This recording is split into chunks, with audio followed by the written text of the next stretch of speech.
আসসালামু আলাইকুম, কেমন আছেন সবাই? আশা করি অনেক ভালো আছেন। তো আজকে হাজির হলাম পারফেক্ট একটা মেয়োনিজ রেসিপি, যেটা খুবই সহজ এবং ইজি। আর ফারহানাস ড্রিম কিচেন মানেই সহজ এবং ইজি একটা রেসিপি। তো চলুন রেস্টুরেন্ট স্টাইলে কীভাবে আমি এই মেয়োনিজটা তৈরি করেছি তার পারফেক্ট একটা টিপস এবং টেকনিক আপনাদের সাথে শেয়ার করছি। তো চলে যাচ্ছি নেক্সট প্রসেসিংয়ে। তো মেয়োনিজ তৈরি করতে লাগছে একটা মাঝারি সাইজের ডিম। এখানে আমি একটা ডিম ব্যবহার করছি। দিয়ে দিচ্ছি 1 টেবিল চামচ চিনি। দিয়ে দিচ্ছি এখানে 1.5 টেবিল চামচ গুঁড়া দুধ। অবশ্যই কিন্তু গুঁড়ো দুধ এখানে ব্যবহার করতে হবে, তা না হলে কিন্তু মেয়োনিজের থিকনেসটা ভালো আসবে না। এবারে দিয়ে দিচ্ছি এখানে কিছু রসুন। আমি দেশি রসুন ইউজ করেছি, আপনারা চাইলে ইন্ডিয়ান রসুনও এখানে 2 থেকে 3টা ব্যবহার করতে পারেন। এবারে দিয়ে দিচ্ছি এখানে ব্ল্যাক পেপার অর্থাৎ গোলমরিচ, এটা আমি গুঁড়ো করে রেখেছিলাম। আমি এখানে 1/2 টিস্পুন দিয়ে দিচ্ছি। দিয়ে দিচ্ছি স্বাদ মতো কিছুটা লবণ, এতে করে টেস্ট খুব ভালো আসে। এবারে দিয়ে দিব এখানে 1 টেবিল চামচের মতো সিরকা, এতে করে এই মেয়োনিজটা অনেক দিন সংরক্ষণ করতে সাহায্য করবে। এবার যেটা দিচ্ছি এটা হচ্ছে লেবু। আমি এখানে 1 ফালি লেবুর রস পুরোটাই দিয়ে দিচ্ছি।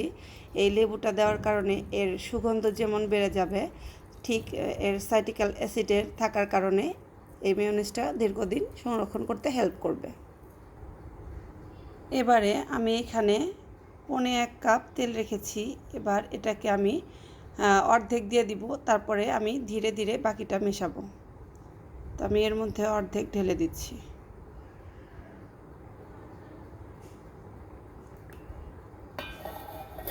এবার এটাকে আমি জাস্ট 1 মিনিট বিট করে নিব। তো আমি এটাকে ঢাকনা দিয়ে ঢেকে দিচ্ছি। এবার এটাকে আমি জাস্ট 1 মিনিট বিট করে আপনাদের দেখিয়ে দিচ্ছি এর ঘনত্বটা কেমন হয়েছে। তো দেখুন 1 মিনিট বিট করার পরে এরকম ফেনা ফেনা সৃষ্টি হয়েছে।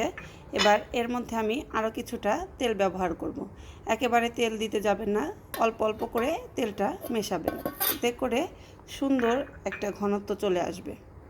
আবার এটাকে ঢেকে দিয়ে আমি আবার 1 মিনিটের মতো বিট করে নিব।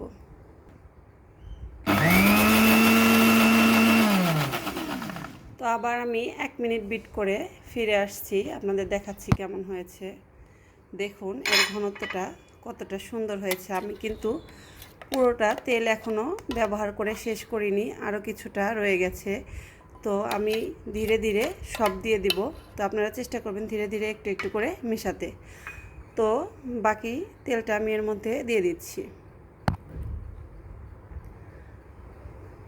দিয়ে আমি আবারও এটাকে 1 মিনিট বিট করে নেব, অর্থাৎ টোটাল আমি এটাকে 3 মিনিট বিট করে নেব।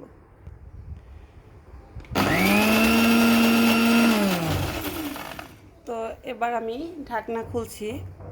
তো দেখুন আমি 3 বার বিট করার পরে কেমন রেজাল্ট এসেছে। তো দেখুন কত সুন্দর একটা পারফেক্ট রেজাল্ট আসছে।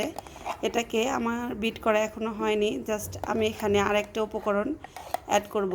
আর এটা হচ্ছে টোটালি অপশনাল, আপনারা চাইলে ব্যবহার করতেও পারেন অথবা স্কিপও করতে পারেন।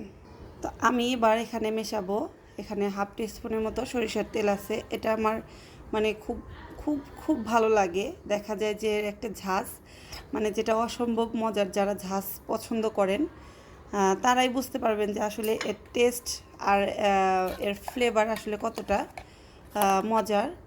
তো চেষ্টা করবেন এইভাবে ট্রাই করতে। আর যারা ঝাঁজ পছন্দ করেন না, তারা টোটালি এটা বাদ দিতে পারেন, স্কিপ করতে পারেন। তবে এটা আমার পছন্দ, আমি করে থাকি। তো এবার এটাকে দিয়ে আমি জাস্ট আবারও 1 মিনিট বিট করে নিলেই কিন্তু আমার পারফেক্ট একটা মেয়োনিজ তৈরি হয়ে যাবে। তো ফিরে আসছি আরও 1 মিনিট পর। আমি ঢাকনা দিয়ে এটাকে আবারও 1 মিনিট ব্লেন্ড করব। আমি 1 মিনিট পর বিট করে দেখাচ্ছি আসলে এর ঘনত্বটা কেমন হয়েছে। মাশাআল্লাহ অনেক সুন্দর, দেখুন এর ঘনত্বটা। তো চেষ্টা করবেন এভাবে তৈরি করতে, তাহলে দেখবেন পারফেক্ট একটা রেজাল্ট পাবেন। আর এখানে আমি আরেকটা কথা বলে দিচ্ছি, কখনো যদি আপনাদের মনে হয় যে এটা একটু বেশি পাতলা মনে হয়ে যাচ্ছে বা আর একটু ঘন হলে ভালো হতো, সেক্ষেত্রে আপনারা 1 টেবিল চামচ দুধ ব্যবহার করতে পারবেন। এতে করে এর ঘনত্বটা কিন্তু বেড়ে যাবে আর টেস্টও কিন্তু সাথে সাথে বেড়ে যাবে। তো আমি এবার এটাকে সার্ভিং ডিশে ঢেলে দেখাচ্ছি। তো দেখুন মেয়োনিজটা কতটা পারফেক্ট হয়েছে আমি আপনাদেরকে দেখাচ্ছি। আসলে আপনারা যদি এইভাবে মেয়োনিজ তৈরি করেন পারফেক্ট একটা রেজাল্ট পাবেন। তো ভালো লাগলে অবশ্যই লাইক, কমেন্ট এবং শেয়ার করে এই ভিডিওটি সবাইকে দেখার জন্য অনুপ্রাণিত করবেন। ধন্যবাদ।